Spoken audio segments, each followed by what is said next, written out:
네, 안녕하세요. 오늘은 구약 성경과 신약 성경 사이의 공백기라고 할 수 있는 중간기에 대해서 알아보도록 하겠습니다. 정확하게는 중간기 전체라기보다는 구약 성서에서부터 등장했던 네 개의 제국들에 대해서 살펴보도록 하겠습니다. 중간기는 정확하게 일치하진 않지만 크게 보면 헬라 시대라고 할 수 있습니다.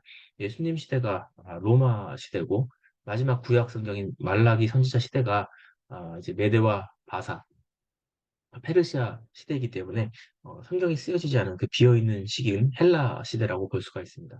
말라기부터 예수님이 오시기까지 이 400년 기간 동안에는 성경이 기록되지 않았는데요. 그래서 이 시기를 암흑기라고도 하고 이제 침묵기라고도 이렇게 합니다. 그런데 이 시기에는 비록 성경이 기록되진 않았지만 예수님의 초림과 또 복음 전파를 준비하기 위한 역사적인 기반이 조성된 그런 중요한 시기이기 때문에 우리가 이 시기에 대해서 잘 이해를 해야 되겠습니다.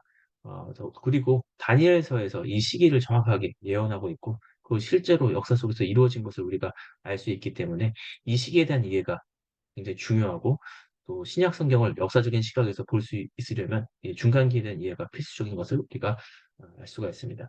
우리 인간에게는 이 400년이 아주 긴 시간이지만 하나님의 시각에서는 예수님의 초림과 복음 전파를 역사적인 면에서 준비하셨던 아주 짧은 기간이라고 할 수 있겠습니다. 먼저 이 네 개의 제국들에서 알아보기에 앞서 개략적인 것을 살펴보겠습니다. 비록 아수르 제국이 먼저 나와야 되는데요. 네 개의 제국에 대해서는 다니엘서 예언을 바탕으로 이 개략적인 것을 살펴보는 것은 이제 바벨론부터 시작을 하겠습니다. 다니엘이 이제 바벨론 시대에 살았기 때문에 바벨론부터 이제 예언을 하고 있거든요. 그래서 먼저 바벨론 제국은 BC 586년에 이제 남유다를 점령하고 많은 사람들을 이제 포로로 끌고 가죠. 그래서 많은 유대인들이 고국을 떠나서 뿔뿔이 흩어져서 살게 된 원인을 제공한 그런 제국이 이제 바벨론입니다. 흩어진 유대인들을 이제 디아스포라라고 하는데 오늘날로 치면 이제 재미교포, 제일교포처럼 이제 유대인 교포들인 거죠. 이 디아스포라들이 이제 고향을 떠나서도 유대교 신앙을 이제 회당을 중심으로 지켜나간 것을 볼 수가 있습니다. 이 회당 중심의 이 유대교 신앙이 이방인들에게도 영향을 미쳐서 여호와 종교가 세계화되는데 영향을 끼친 것을 볼 수가 있습니다. 신약에 보면 하나님을 경외하는 사람이라는 표현이 나옵니다. 이방인들 중에서도 이 유대교 신앙을 받아들인 사람들이 있다는 것을 이렇게 나타내는 표현인데 대표적으로 이제 고넬료 같은 경우를 들 수가 있습니다. 이방인이지만 여호와를 믿는 유대교가 세계화된 것이 이 바벨론 제국을 통해서 이루어진 것을 볼 수가 있습니다. 그리고 이제 바벨론에게 멸망당하고 성전이 무너진 사건이 유대인들에게는 아주 충격적인 사건이었기 때문에 이 반성적인 의미에서 그들의 경전이 구약 성경이 체계화되는 그런 계기가 되기도 했습니다. 바벨론은 짧고 화려한 전성기 후에 이 바사 제국이 등장하게 되는데 세계사 시간에는 이제 페르시아 제국이라고 하죠. 네. 이 바사 제국은 종교적으로 관용 정책을 폈습니다. 그리고 또 유대인들에게 예루살렘에 돌아가서 성전을 다시 건축할 수 있도록 허락했고요. 또 정치적으로는 바사 제국의 통치하에서 바사가 임명한 총독이 다스렸지만 종교적으로는 이 제사장들이 이 권한을 가지고 있었기 때문에 이 제사장이 득세를 하게 되는 원인이 이 바사 제국에 있게 되었습니다. 이런 전통이 이제 예수님 시대까지 이어져서 예수님은 이제 다윗의 직계 후손 왕족이었지만 몫으로 사셨고 평범한 그런 사람이었던 그 신분이었던 데 반해서 제사장들은 귀족으로서 굉장히 높은 지위에 있는 것을 우리가 볼 수가 있습니다. 이런 전통이 이 바사 제국 때부터 시작된 것을 우리가 알 수가 있습니다. 바사 제국을 무너뜨린 것은 헬라, 즉 그리스를 통일한 마게도니아의 그 알렉산더 대왕이죠. 그 알렉산더 대왕은 되게 철학적인 정복자였습니다.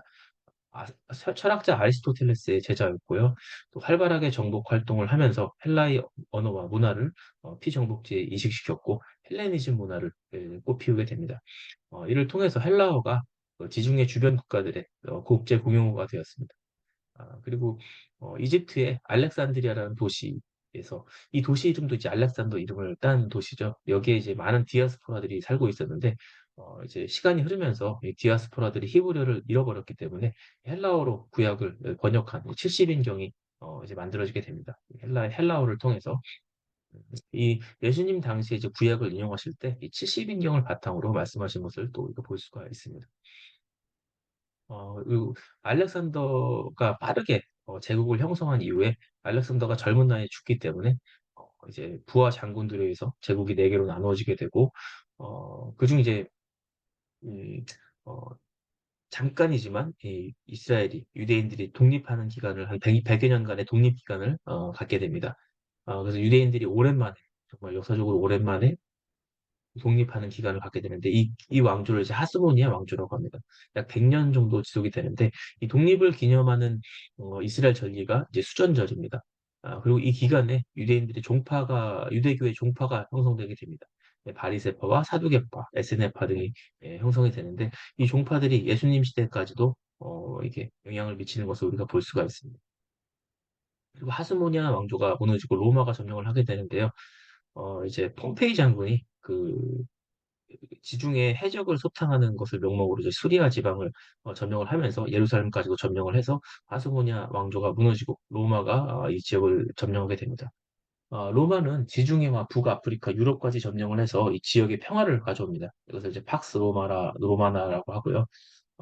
또 대제국을 통치하기 쉽게 도로를 정비했는데 이것을 이제 로만 하이웨이라고 하죠. 오늘날까지도 일부 남아있을 만큼 튼튼하게 잘 만든 그런 도로였다고 합니다. 그리고 로마 하면 오늘날까지도 로마법이 유명하잖아요. 그래서 이것을 바탕으로 사도 바울이 로마의 도로를 다니면서 로마 법에 따라서 합법적으로 복음을 전파하도록 이렇게 환경이 조성된 것을 볼 수가 있습니다. 그래서 이 제국들을 통해서 예수님의 초림과 또 복음 전파를 또 예수님 당시의 환경을 조성한 것을 우리가 이렇게 볼 수가 있습니다. 이 중간기에 속해 있는 역사는 아니지만 구약 성경에서 이제 등장하면서 애굽 다음으로 등장하는 큰 제국이 이제 아수르입니다. 중간기 바로 앞에 등장하는 그러니까 바벨론 앞에 등장하는 제국이 바로 이 아수르 제국인데 이 아수르는 이제 열왕기 하에 등장을 합니다. 이제 북이스라엘을 BC 722년에 이제 멸망시키죠. 그리고 이제 혼혈 정책을 통해서 사마리아인이 생겨나게 됩니다. 그래서 아수르는 중간기의 제국이라고 볼 수는 없지만 이 지역의 패권을 먼저 차지했던 국가라는 점에서 우리가 기억을 해야 될 것 같습니다. 그리고 예수님께서도 복음을 예루살렘과 온 유대와 사마리아와 땅끝까지 전하라고 하셨는데 실제로 복음이 이방인에게 전해지기 전에 예루살렘 교회가 흩어지고 일곱 집사 가운데 한 사람인 빌립 집사에 의해서 사마리아에 복음이 전파되는 것을 볼 수가 있습니다. 그리고 요한복음 4장을 보면 예수님께서 사마리아 수가성에서 사마리아 여인에게 복음을 전하시잖아요. 이것을 보면 복음이 유대인의 전유물이 아니라 이방인에게까지 가야 되는데 이제 민족적 우월성이 강한 지자들에게 본보기로 미리 보여주신 것을 이 사마리아를 통해서 보여주신 것을 볼 수가 있습니다. 그런 점에서 이 사마리아 민족이 형성되는데 이 아수르가 역할을 한 것을 우리가 볼 수가 있습니다.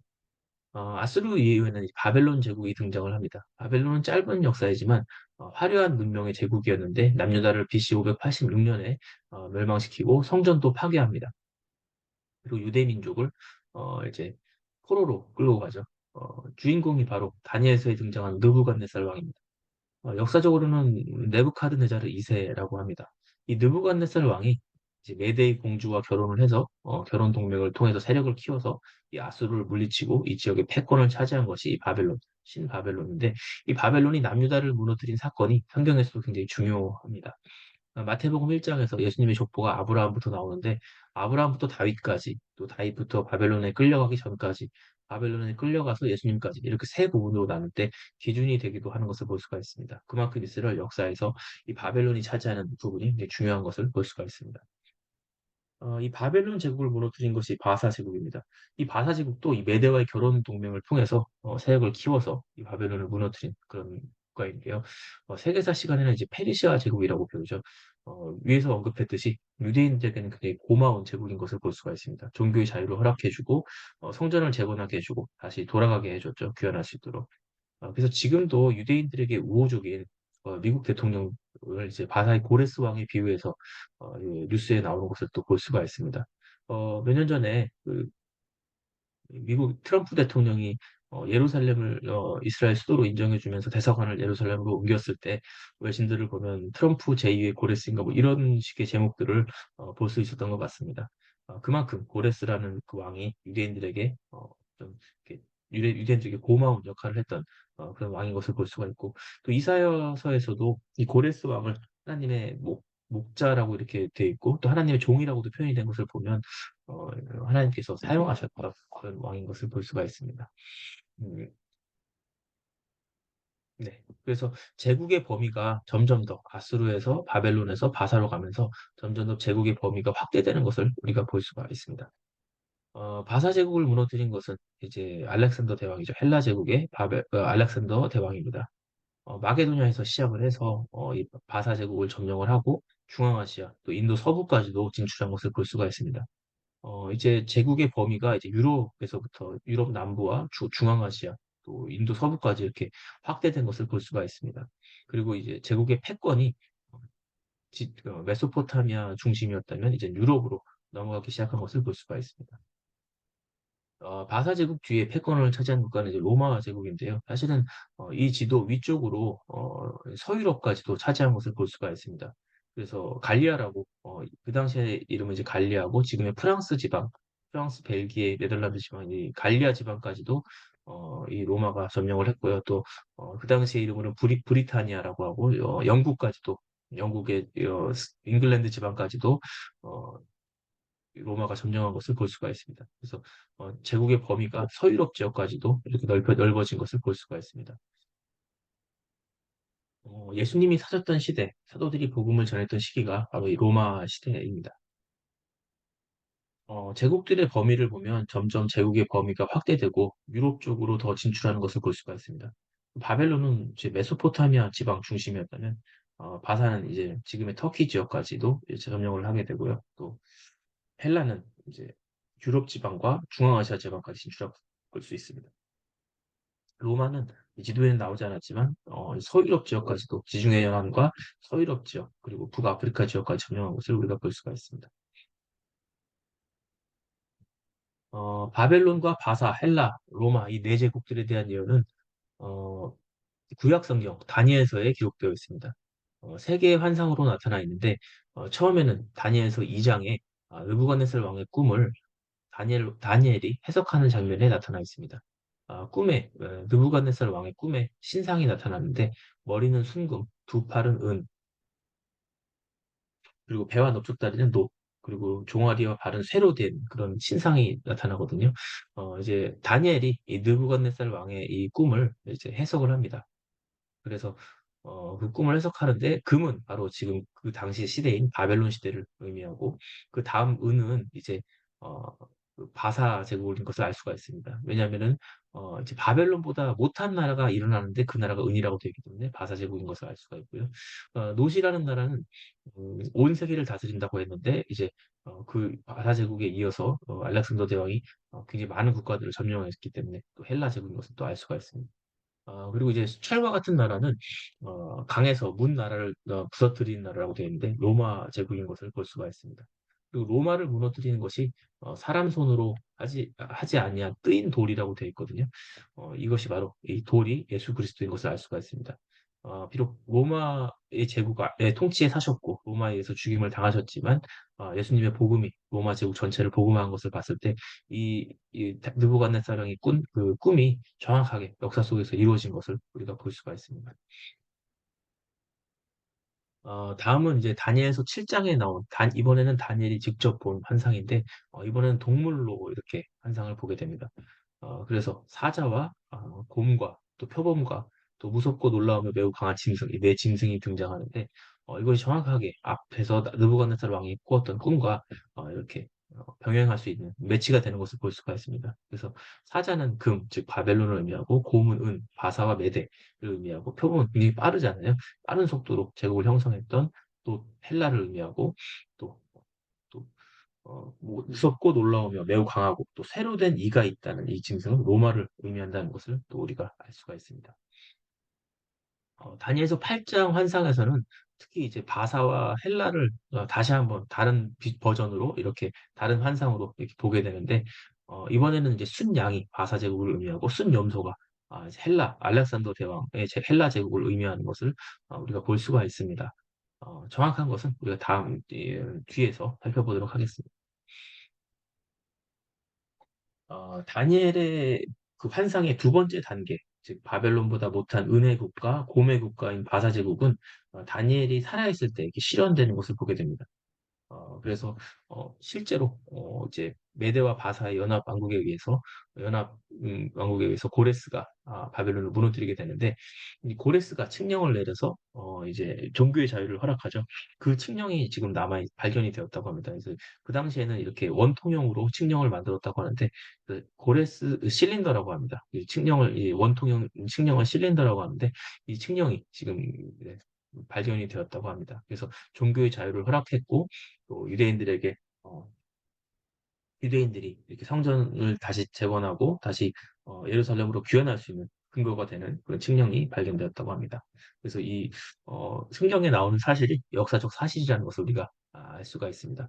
이런 원통형 실린더는 상당히 많이 발굴이 되었다고 합니다. 그래서 그 이 바벨론 마지막 때 이 나보니두스 시대에도 이 나보니두스 실린도도 발견이 되어서 실제로 다니엘이 바벨론에서 높은 역할을 했다는 것을 우리가 이 역사적인 이런 유물을 통해서도 우리가 알 수가 있습니다. 다니엘서 5장에 보면 다니엘은 이제 바벨론에 이어서 바사 제국에서도 총리를 지내는 것을 우리가 볼 수가 있습니다. 메대와 바사의 그 연합 왕국이었기 때문에 메대의 다리오가 그 결혼을 통한 연합 왕국이었대요. 그래서 이 메대의 다리오가 행정적인 역할을 하는 그런 왕이었기 때문에 그 밑에서 다니엘이 총리를 한 것을 우리가 성경을 통해서 알 수가 있습니다. 고레스는 이제 외부의 점령 활동을 집중한 사람이었고 그 장인이었던 다리오가 행정 일을 한 것을 볼 수가 있습니다. 네. 비록 다니엘은 이 바벨론에서 높은 총리를 했던 사람이었지만 이 바사 제국은 메데 바사 제국은 이 똑똑한 사람들을 그대로 받아들여서 통치에 사용한 것을 볼 수가 있습니다. 그래서 여전히 다니엘이 이 바사 제국에서도 높은 위치에 있다는 것을 볼 수가 있습니다. 네. 이 고레스 왕 이후에 캄비세스 왕에 이어서 고레스의 아들 캄비세스에 이어서 이 다리오 1세가 왕이 되는데요. 다리오 1세는 고레스 왕의 어떤 직계는 아니었습니다. 그래서 정통성을 확보하기 위해서 이 고레스 칙령을 철저하게 따르게 되는데요. 또 자신의 외부 점령 활동을 위해서도 제국 내부에 분열을 막을 필요가 있었기 때문에 더욱더 종교의 자유를 이제 보장을 해주게 됩니다. 그래서 유대인들이 이스라엘에 귀환을 해서 성전을 건축할 수 있었고 더욱더 유대교의 종교의 자유가 보장을 받게 됩니다. 이 다리오 1세는 계속해서 유럽 쪽으로 진출을 하려고 굉장히 노력을 했습니다.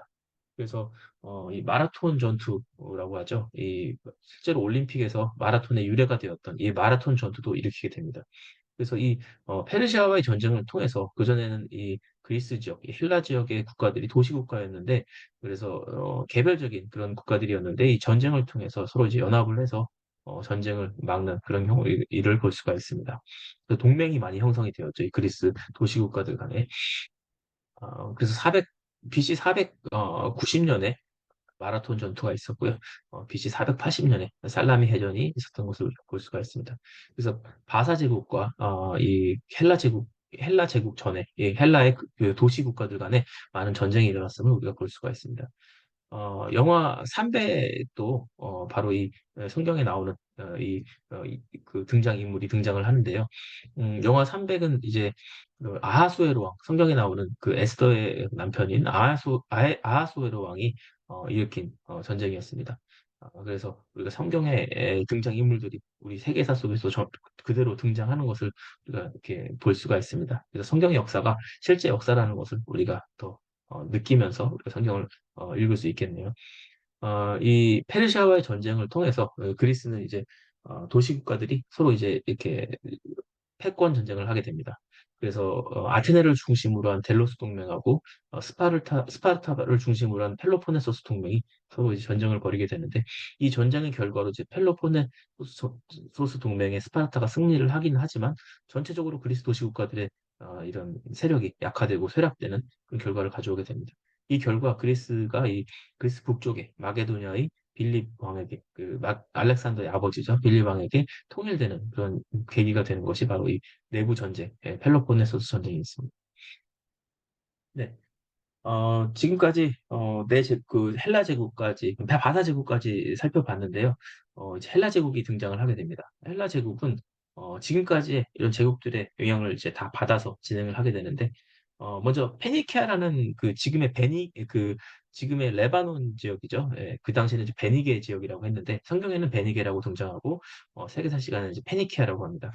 이 지역에 이제 알파벳을 만들었고요. 또 염색 기술이 발달해서 이 지역이 자주색 염색 기술이 발달한 그런 그 장소였다고 국가였다고 합니다.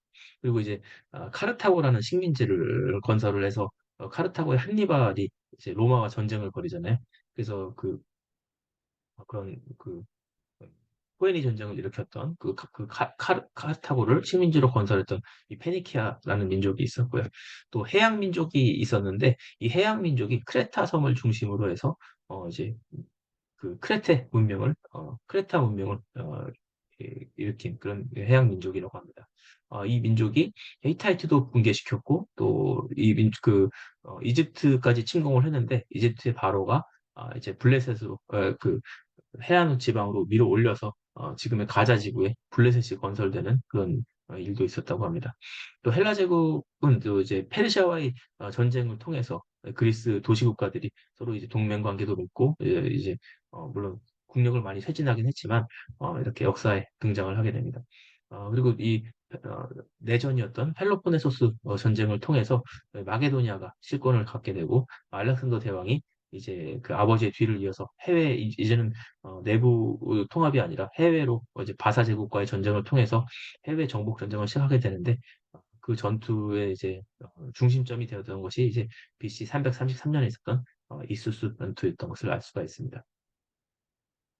그리고 이제 완전히 331년에 바사를 정복하게 되고 계속해서 정복 활동을 해서 중앙아시아와 인도 서부까지도 진출한 것을 볼 수가 있습니다.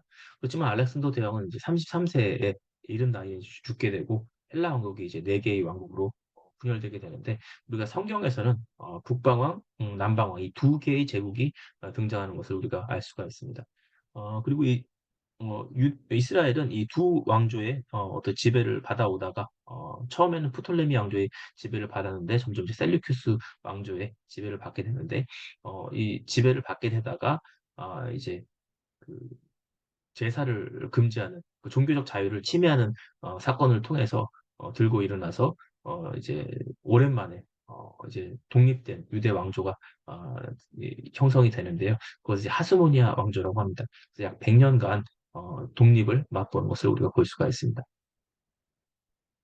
네, 아까 말씀드렸던 것처럼 다니엘서 8장에는 이제 바사와 헬라 제국을 그전에는 이제 곰과 표범이라고 이제 표현을 했는데 이번에는 순양과 순염소로 표현을 해서 이렇게 말하는 것을 볼 수가 있습니다. 우리가 이것을 읽어보면은 정확하게 역사 속에서 이 예언이 이루어진 것을 우리가 알 수가 있습니다. 순양은 이제 두 뿔을 가졌다고 되어 있는데 이 두 뿔은 각각 메대와 바사를 의미합니다. 그래서 메대와 바사의 연합으로 인해서 통합으로 바사 제국이 생겨났잖아요. 메대 바사 제국이 지금 두 뿔을 가졌는데 한 뿔이 더 길었다고 한 것을 보면 나중에는 바사 제국으로 이제 통합이 되잖아요. 그래서 그것을 정확하게 예언하고 있고 또 바사 제국이 계속해서 이제 전쟁을 일으키면서 확대되는 것을 사절에서 정확하게 예언하고 있습니다.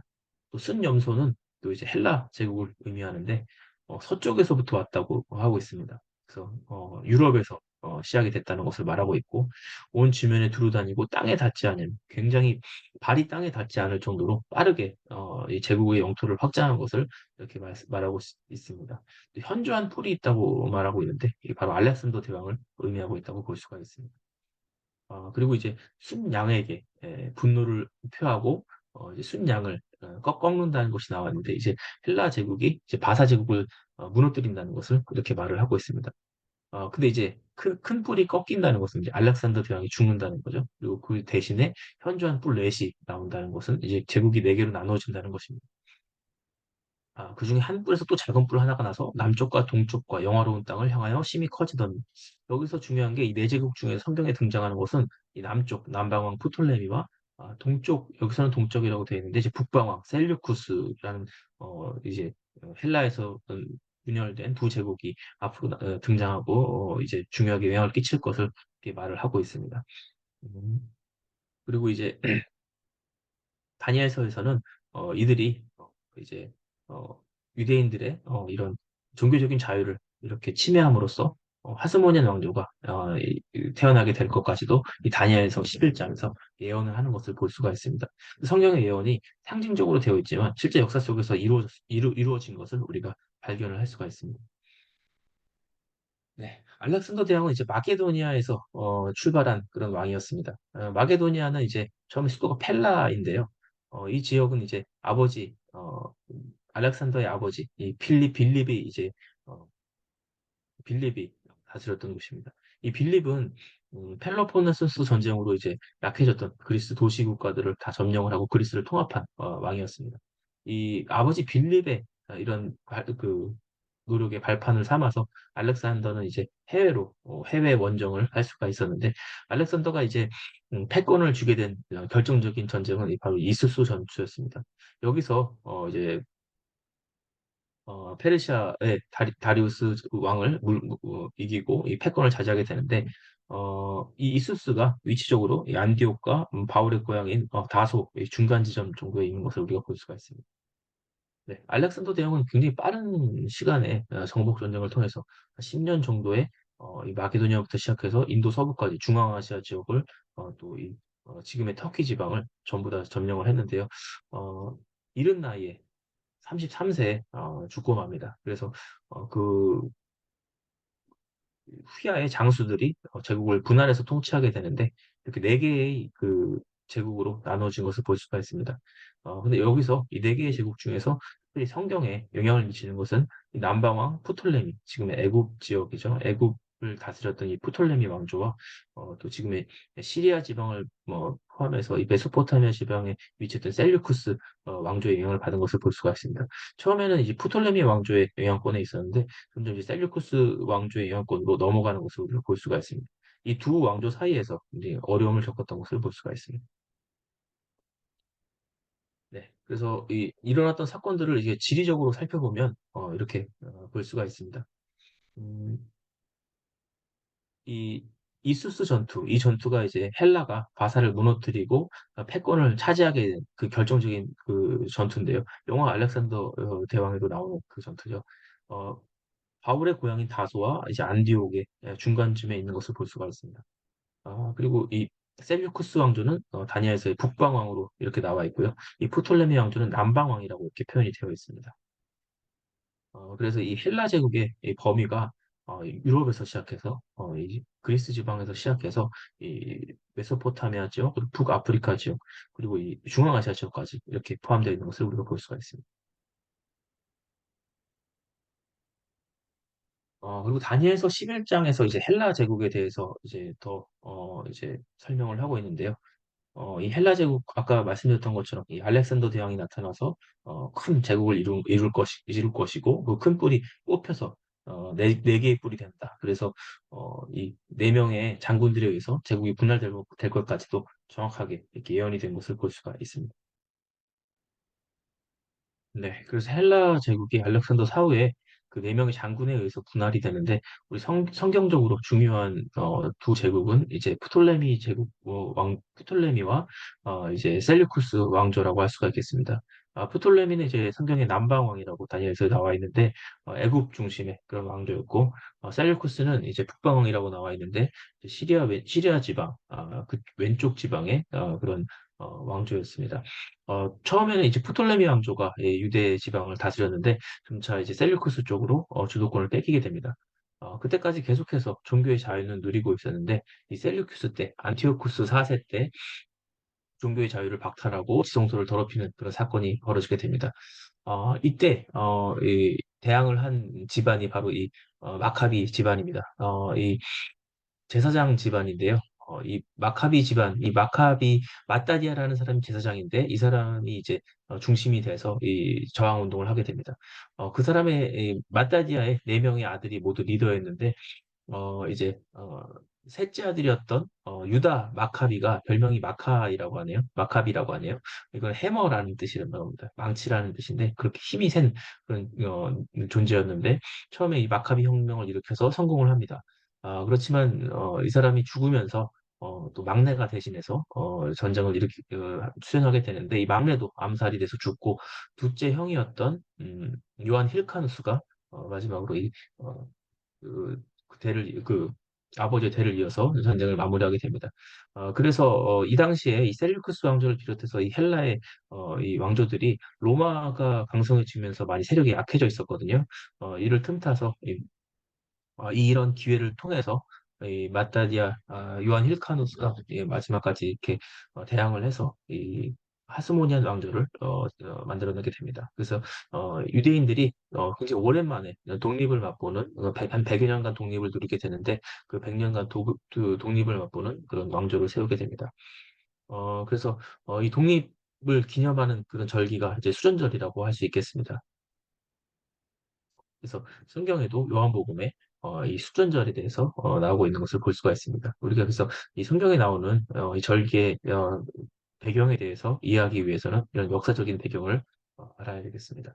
이 하스모니안 왕조는 한 100여 년간 지속된 왕조였는데요. 굉장히 정치적으로 불안정했습니다. 그래서 암살이 끊이지 않았고 왕권 다툼, 왕위 계승에 대한 갈등이 굉장히 많았는데 그럼에도 불구하고 영토는 계속해서 확장된 것을 볼 수가 있습니다. 그래서 각 왕 때마다 계속해서 이렇게 영토가 확장되어서 결국 다윗 왕, 솔로몬 왕조 시대의 영토 이상으로 이렇게 확대한 것을 볼 수가 있습니다. 그래서 한 100여 년간 영토를 계속 확장해서 가나안 지경을 넘어서 이방 지역까지도 이렇게 차지한 것을 볼 수가 있습니다. 네. 그렇지만 굉장히 왕조는 왕권은 불안정해서 굉장히 이렇게 왕의 왕위 계승이 굉장히 빈번하게 이런 왕권 다툼이 있었던 것을 볼 수가 있고 또 암살도 이렇게 많이 일어났던 것을 볼 수가 있습니다. 네. 이 하스모니안 왕조가 있을 때 계속해서 로마는 강성해지고 있었습니다. 로마는 원래 이 이탈리아 반도에 있는 로마에서 시작한 작은 도시국가였는데 처음에는 이렇게 작게 시작했지만 점점점 강성해져서 이 이탈리아 반도를 통일하고 이제 헬라 지역까지도 이제 점령하면서 점점 규모가 커지게 됩니다. 특히 그 한니발 아까 베니게 지역을 얘기했었잖아요. 그 페니키아의 식민 도시였던 어, 카르타고와의 전쟁을 통해서 이 로마가 더 강성해집니다. 카르타고와는 이제 오랫동안 전쟁을 벌였는데 포에니 전쟁이라고 하죠. 그 한니발 장군과 카르타고의 한니발과 로마와의 그 전쟁이 스키피오 장군과의 전쟁이 굉장히 오랫동안 이루어졌는데 이 전쟁을 통해서 로마는 카르타고를 점령을 하고 지중해 패권을 장악하게 됩니다. 그 이후로 로마는 우리 카이사르와 폼페이, 크라수스의 그 삼도 정치라고 하죠. 그 1차 삼도 정치 때 이제 더 발전하게 됩니다. 특히 시저, 카이사르가 이 갈리아 지방과 브리타니아 지방까지 점령하면서 영토를 서유럽 지방까지 넓혔고요. 이 폼페이우스는 이 지중해 패권을 더 확실하게 하기 위해서 이 해적을 소탕한다는 명목으로 이 수리아 지방과 이 터키 지방까지도 더 확실하게 지배권을 갖게 됩니다. 이 수리아 지방을 점령했을 때 그 왕권 다툼 때문에 이 폼페이우스를 불러들였던 이 하스모니안 왕자가 오히려 이 예루살렘까지 점령당하게 되는 그런 사건이 벌어지게 되고 이때부터 이제 유대 지방도 로마의 통치에 들어가게 됩니다. 어, 이 삼부 정치에서 폼페이우스를 물리치고 이 카이사르가 실권을 잡게 되는데 그래서 거의 황제에 준하는 권력을 갖게 되지만 카이사르가 황제가 될 것을 두려워한 그 측근들에 의해서 암살을 당하게 됩니다. 그래서 브루투스와 카시우스에 의해서 암살을 당하게 되는데 이후에 로마에서 다시 또 내전이 일어나게 됩니다. 그래서 옥타비아누스 카이사르의 후계자죠. 이제 양자라고 합니다. 또 안토니우스 카이사르의 부하 장수인데 이두 카이사르의 측근들과 또 카이사르를 암살했던 측과의 전쟁이 일어나는데 이 옥타비아누스와 안토니우스가 승리하면서 로마의 실권을 차지하게 됩니다. 그렇지만 이 옥타비아누스와 안토니우스 간에 다시 또 권력 다툼이 일어나게 됩니다. 안토니우스는 이 애굽의 클레오파트라와 연합하였고 더 원래 권력이 더 셌다고 합니다. 힘이 더 큰 힘을 가지고 있었지만 옥타비아누스가 결국 악티움 회전에서 승리를 함으로써 옥타비아누스가 로마의 전체 권력을 갖게 됩니다. 이 악티움 회전에서 이길 수 있었던 것은 그 아그리빠라는 그 유명한 그 장군의 공로가 컸다고 하죠. 그 아그리파는 이제 우리가 미술 공부할 때 데생을 그 보고 그릴 때 그 데생하는 그 조각상 중에서 유명한 것이 아그리파의 조각상이라고 합니다. 네. 그래서 옥타비아누스가 이제 형제, 로마의 첫 황제가 오르게 됩니다. 그래서 아우구스투스라고 하죠. 성경에서는 아구스도라고 나와 있죠. 예, 아우구스토라고 나와 있는데, 그래서 로마 최초의 황제가 되고, 이때부터는 로마는 이제 황제가 지배하는 시대가 됩니다. 그 예수님 당시에는 그 옥타비아누스 뒤를 이은 이제 디베리아 황제가, 디베리우스 황제가 지배하던 그런 시대인 것을 우리가 알 수가 있습니다. 그래서 우리가 지금까지 어, 바벨론부터 시작해서 메데 바사 제국, 또 헬라 제국, 또 헬라 제국에서 잠시 이제 하스모니아 정도가 독립을 맛봤던 시기, 그리고 마지막으로 로마까지 우리가 4대 제국에 대해서 살펴봤습니다.